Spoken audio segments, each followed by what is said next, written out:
Hello, everyone. My name is Sindhu. I'm a medical student working with Wisconsin Voices for Recovery. And today I'm going to be interviewing Lori Blank. She has graciously dedicated some of her time today to talk about her recovery journey and share with us some of the different things that she's experienced with her recovery process. So I'm going to just open the field for her to just introduce herself and we'll get started. Hi. So my name is Lori Sheets Blank. I hyphenated because I have children with my first husband who's deceased. I'm originally from Rockford, Illinois, born and raised, and I am here in Janesville, Wisconsin now. I truly began my recovery journey probably when I was about 14 or 15 years old. Mm-hmm. I just knew something wasn't right. And for myself, I would do anything to change my perception of reality. So whether that be drinking, doing drugs, smoking pot, whatever it was, just to change my perception of reality, I did it. Mm-hmm. Currently, I have been clean and sober for 29 years. Wow, congratulations on that. Thanks. So I don't really know what all to say except for, I just knew something was different. I knew that I didn't see everybody around me did the same stuff that I did, but not everybody that I saw did the same stuff that I did. It was just, so I knew something was wrong and I knew that something needed to change, but I just didn't know how, I didn't know how to make that change, especially on my own.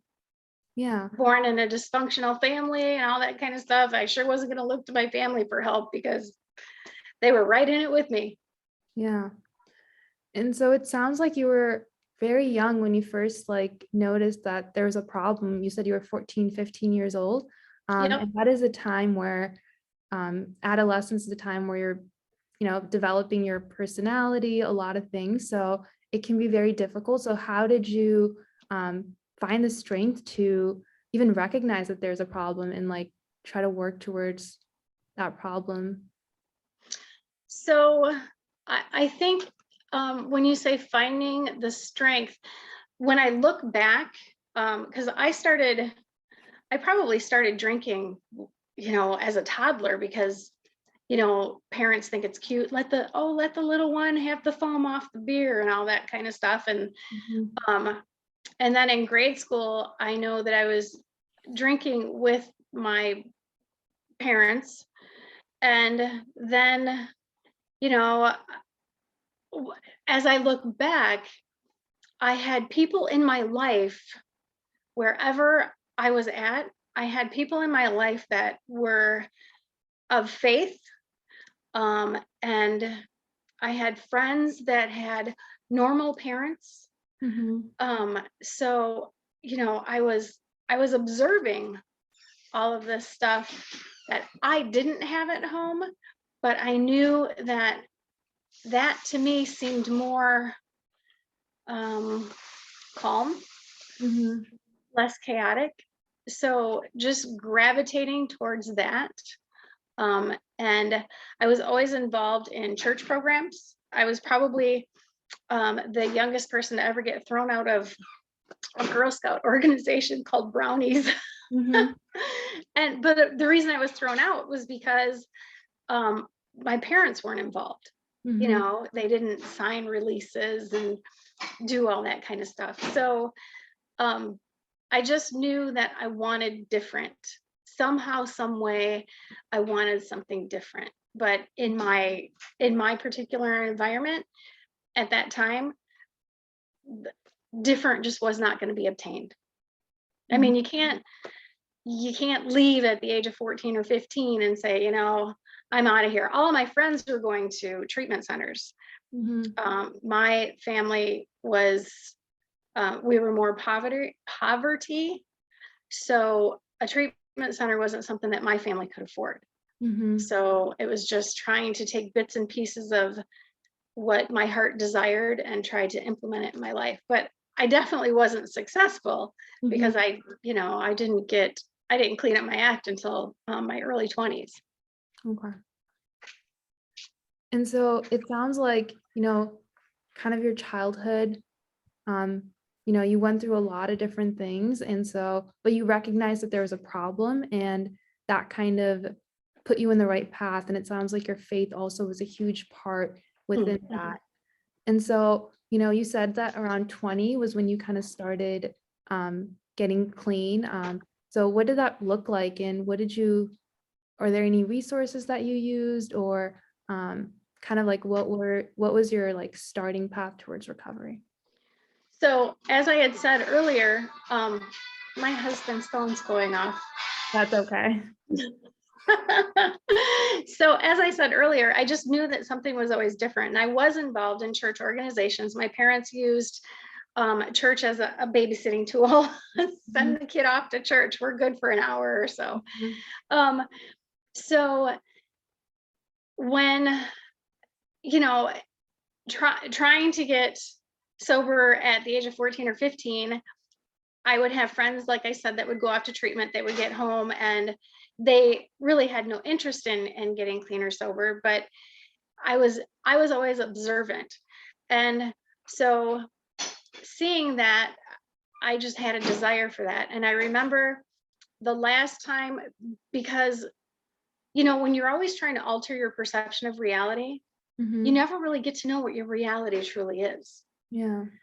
So for myself, my reality, I just didn't know how to act, I guess, in my surroundings. So I can remember being at a bar, and like I said, I had been trying to to quit for quite a long time, on and off, 8 months here, 6 months here, 3 months here. And I always thought, well, if I can go 8 months, I don't have a problem. Mhm. But when I was in my early 20s, I remember sitting at a bar, and I can remember sitting at a table. My husband was out on the dance floor having fun with our friends, and I was looking at my bottle of beer, Mhm. and I was just like, I had to drink to get the edge off so that I could go and have fun. And I Mhm. thought, my gosh, you know, I I got mad. And what I got mad about was the fact that this substance in front of me was going to dictate when I would finally be able to get out there and go have fun. It was Mhm. going to dictate if I was going to leave or not. I mean, it had control over my evening. Yeah.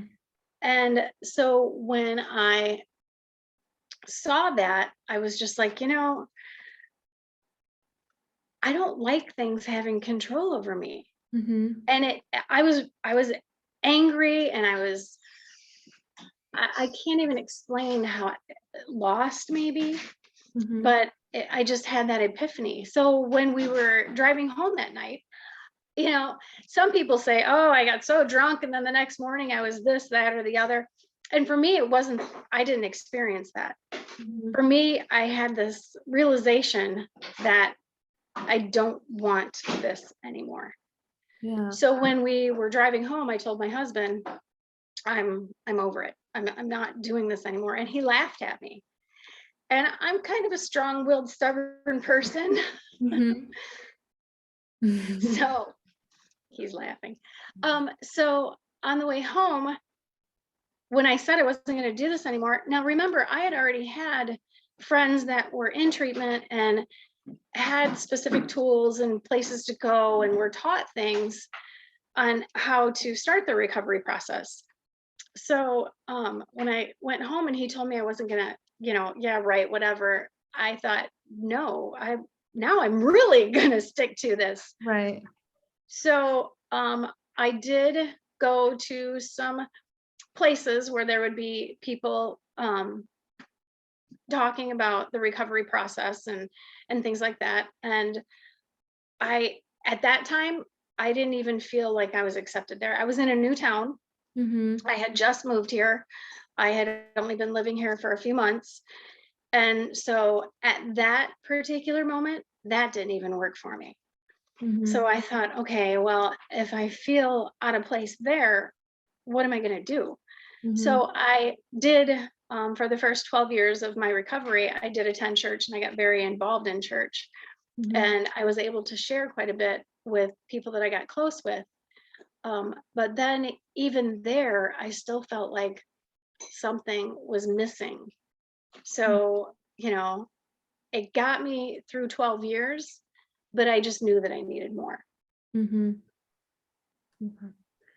And it sounds like within those 12 years, there's always going to be moments of difficulties where there urges, like, how did you deal with those situations where, um, alcohol's around you, it's everywhere, and how it's such a difficult situation. Like, how do you deal in those situations?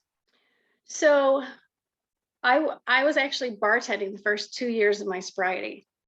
Wow. And I did okay because seeing people and the effects of alcohol really just kind of made me just yuck. Was I like that kind of thing?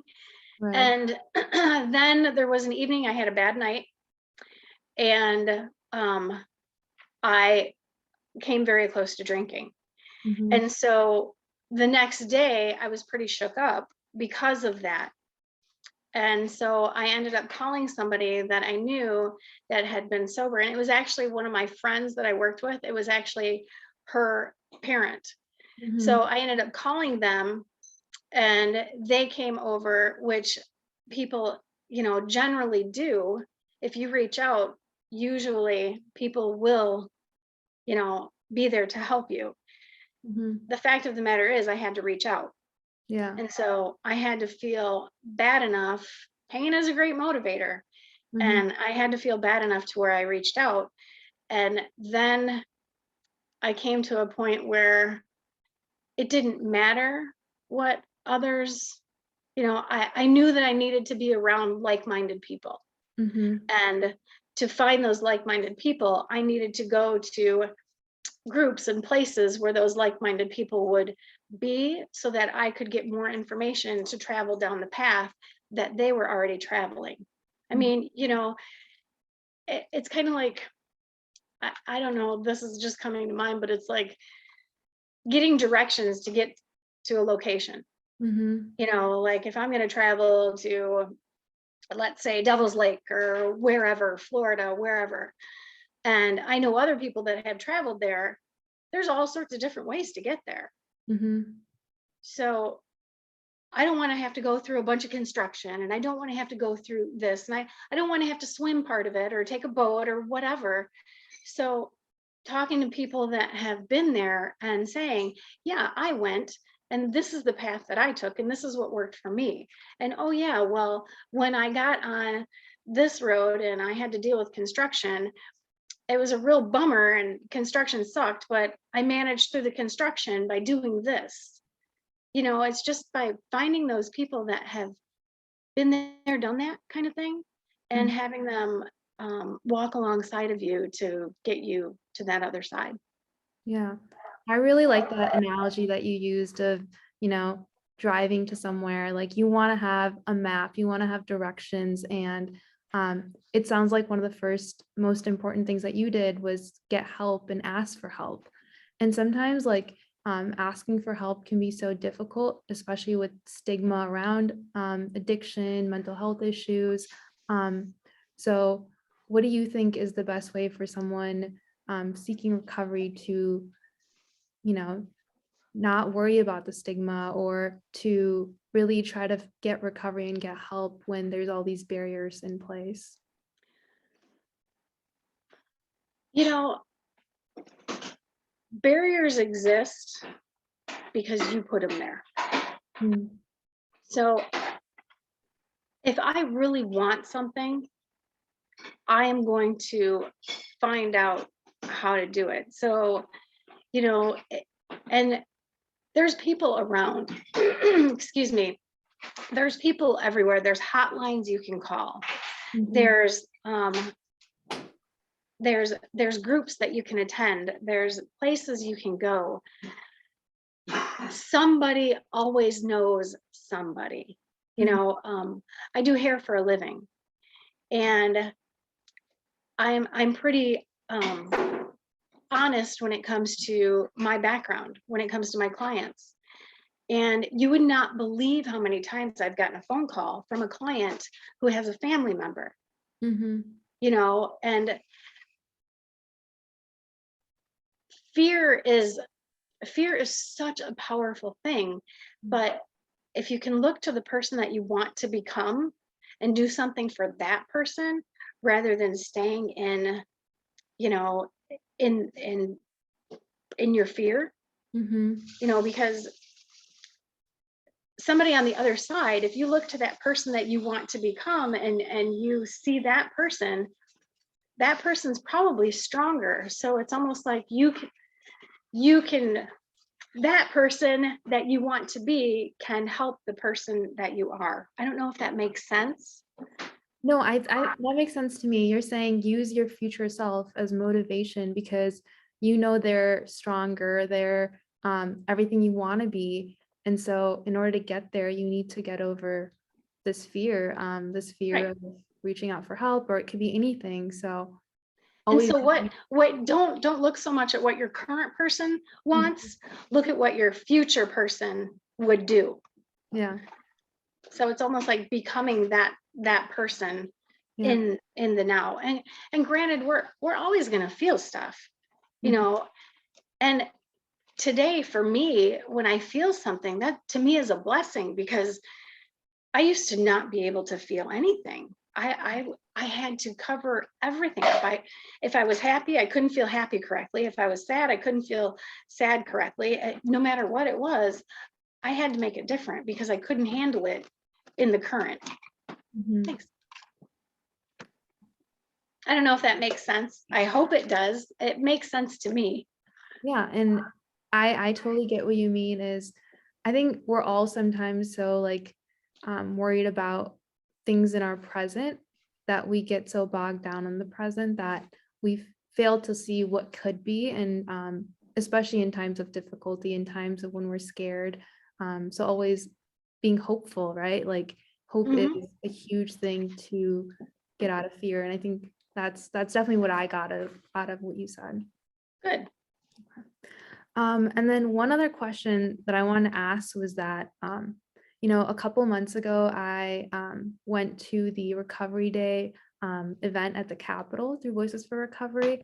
And one huge thing that they talked about was stigma, but also stigma within the healthcare system, and how people trying to seek treatment options can encounter stigma within, the physicians they meet, nurses, any healthcare provider. Have you ever had any experiences like that? And what do you think are ways you would want your experience to be when you go see any healthcare provider or worker? So it's funny that you should say that, because I had two different types of experiences. Um, my late husband had pain issues. Mhm. He was seeing a pain doctor, and this pain doctor was prescribing him medication, and it was bad. And when I reached out to that particular doctor and told him, "You're giving this to a recovering alcoholic addict, you really you're over medicating him." I knew what was going on at home, Mhm. and this particular doctor told me to mind my own business. Mm. And so in that case, you know it was it was bad, because you had an individual that wasn't, meaning my husband, who wasn't being upfront about his addiction issues. Mhm.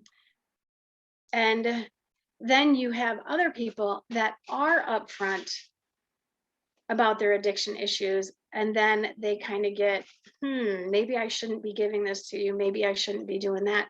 So I really think with healthcare and with, the relationship between a healthcare provider and the patient needs to really be honest. Mm-hmm. Um, you know, uh, Again, I'll use my experience for myself. We had just a roller coaster of some really bad things, and it had my anxiety off the charts. So I ended up going to my doctor, and they knew, because it kind of made the news, what all was going on with my family and such. Um and I said, I'm flipping out here. Can you help me? He did give me a prescription for an anti-anxiety medication. And I literally told him, now, here's my history. I'm a recovering, and I laid it all out on the table. That's because my recovery was important to me. Mm-hmm. And I said, if I'm coming to you and asking you for more of this stuff, you find out what's going on with me. And I told him that up front. And I had another situation where I had some medical issues, and I didn't want to take a medication. And the doctor looked at me and said, I am more afraid of um, you having a heart attack than I am right now of you relapsing. So please take this medication. And I said, I agreed to it. And I said, but we have to keep open communication about it. He's like, fair enough. So I really think that in that, you know, doctors at times are afraid. Mm-hmm. And at the same time, I think some doctors over medicate. And I just think that the relationship between the provider and the patient really needs to be honest. Mm-hmm. Yeah. So it sounds like open communication is key. You want the physician to be honest, and then also the patient to be honest, so that the best care is provided to Right. the patient. Okay. Thank you for And sharing experiences. Go ahead. I'm sure it's hard for the providers too, because, let's face it, we have some addicts out there that'll just go, and they'll do the research and they'll figure out how to get the medication. And it's unfortunate, but it does happen. So again, that's where I would hope that the physician, if they start seeing somebody repeatedly coming in, and the tests aren't showing for the tests that they're running aren't conclusive to the symptoms that they're providing, and so on and so forth. I mean, it's got to be hard on the physicians as well. Mhm. But like you said, and I'll reiterate, definitely open communication. Okay. Yeah. Thank you for sharing that. And then one other question that I wanted to ask was that, how do you think your recovery journey has like changed you as a person? Oh Um, my gosh. I can do this. Before, doing something like this would petrify me. And now I can do this in hopes that it'll help somebody. yeah. Um, I can I can go to an event for my kids and not worry about embarrassing them unintentionally. Because let me tell you, I do it intentionally all the time. But, I have been able to be present for so many things, so many things. Just, yeah, yeah. Yeah. That's More ways than I can even, you know, I've had two daughters get married, and, you know, I went to their reception and I got to be a part of all of it. I didn't have to worry about getting a ride home at the end of the night and worrying about, what did I say to her new in-laws, or what did I, oh my gosh, did I, I can be a complete idiot and actually remember being a complete idiot and be okay with it. yeah. It's just I get to be present, and that's really nice. That's really, really nice. Hmm. And I think it kind of goes back to what you said before about how um, when you were dealing with issues with alcohol, you wanted to look at the future. But once you were able to get through that recovery, you can concentrate on the present. So it's almost like you're able to kind of go back to the present, which is the moment you're living at, and um, kind of using the future as hope, but also once you reach that hopeful state, you can do the things you want without having the worry and the anxiety, as you mentioned. Right. Well, and I mean, let's be honest. Life is not always going to be grandiose and easy and all that kind of stuff. I mean, my gosh, I've had to bury people. I've had to go through a house fire. I've had to lose things. There's many things that I have endured sober, but I was able to endure them.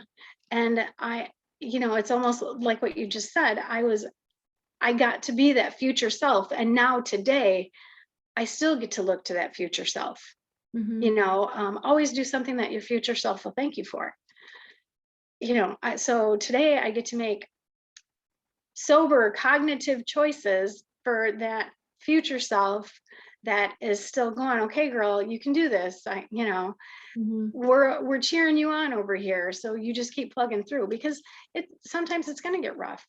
Mhm. And I have been able to secure tools to deal with those things. And I have been able to get into even other programs that aren't necessarily addiction oriented, but even surpass that to really get to know even more about the brain and how it might work and how that and now I can learn about things that I really enjoy.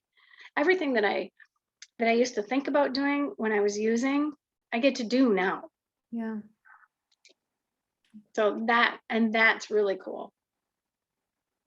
Yeah, no, that's pretty awesome that, with the recovery process, you can see all the things you've done and have, enjoyed to do, and that's pretty phenomenal. Um, and then so for a person dealing with addiction, substance use disorder, and they want to take the right first step to a recovery process, what would be your like number one advice to them for them either seeking resources or even just figuring out, oh, there's a problem? Like, what do you think is kind of the first step? I I think that most people know, you know that there's a problem. You know in your heart of hearts when you have a problem. I mean, we know when we do something wrong, you Mm-hmm. know, and if it's something that you're doing and you're feeling guilty about it, well, you're going to have to do something different. So I think the world is such a big place and there truly are resources. Um, Finding those things, like hotlines or calling a hospital and getting directions, um, finding a church, calling a church and saying, "Hey, I have an issue with A, B, and C. Do you know of anyone that would be willing to talk to me?" Mm-hmm. Because a lot of people in church are also recovering, and usually we're not real reserved about that kind of stuff because we're very happy about that. Mm-hmm. I'm very happy about that. I can guarantee you that if you were to walk into my church, they'd be like, "Oh yeah." She used to use drugs and she was an alcoholic or is an alcoholic and whatever the case may be. So yeah, she might know something because we we have a lot to be thankful for. Mm-hmm. So reaching out, just somebody's gonna know somebody, you know, let fear be your motivator and do it afraid. Just but do it. Do something. Move towards it. Yeah. So taking that first step is seeking help. Right. Yeah. And when you know something's wrong, you know something's wrong. Yeah. I mean, if it quacks like a duck, walks like a duck, swims like a duck, it's a duck. Mhm. So if you know over and over again, if you're going out drinking, partying, whatever the case may be, and you keep thinking to yourself, okay, I'm going to do this responsibly tonight. Mhm. Tonight, I am not going to close the bar. Tonight, I am not going to pick up any crack. Tonight, I am not going to, you know, when you keep saying that over and over and over again, if you don't have a problem, Yeah. you don't ever have to say that. Yeah. A normal drinker does not say to themselves, okay, tonight I'm going to do it different, because they're not needing to change it. Mhm. And then kind of as we get to the end here, I just want to kind of open it up for you to share anything that you would like regarding your recovery journey, and anything you think is really important for people out there to know so that they can be inspired to start their own journey with recovery. There would be so much to say on that. I can smile today. If you're hurting, you don't have to hurt. If you're suffering, you don't have to suffer. And you definitely don't have to do any of it alone. I mean, there are so many people that want to give what they have gotten. And it's there. It's it's so simple that we complicate it. I mean, literally, it's so easy that we make it difficult because we can't believe that it can be that easy. You know, if you just don't pick up that first one, then you don't have to worry about two, three, four, and five.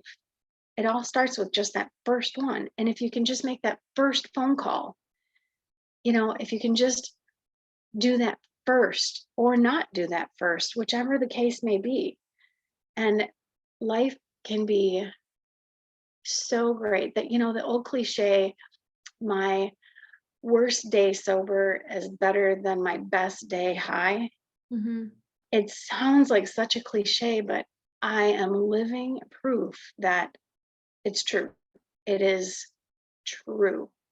Um, and to experience even hardships, to be able to experience them is not a bad thing. Mhm. And every obstacle that you overcome in sobriety is something that you get to help somebody else overcome as well. So, and that's just cool. That's living. It's truly living. You know the old saying of, well, live and learn, made a mistake, oh, live and learn, live and learn. When you get sober and when you get clean, you learn to live. Mhm. Yeah. No, I think that's really important to hear that, even when you are sober and having difficulties can be a good thing, not that they're good, but like you get to experience them in a different way than if you were, um, you know, drinking or still using other drugs. Yeah, you get to be present. Being present always isn't the best thing, but it's the best thing. Hmm. It's so good. It's hard to even explain. It's good. And I've been both. I've been to, okay, funerals are horrible things, right? Hmm. I've been to them drunk. I've been to them sober. And, you know, crying sober is a whole lot better than crying drunk, Hmm. because at least when I'm letting that emotion go and I'm sober, I'm letting it go. It's a release, it's just kind of detoxifying or getting that out. Whereas if I'm doing it drunk, I'm not helping myself at all. I'm going to end up feeling it all over again when I'm sober. Yeah. Well, thank you so much, Lori, for sharing your recovery journey. It was just really inspiring to hear that how much you were able to, how long you've been in recovery and how your life has changed so much and how you're still able to deal with difficulties in recovery with such great strides. And that's really, really inspiring to hear. So thank you so much. You're welcome. Thanks for asking me. Yeah, thank you.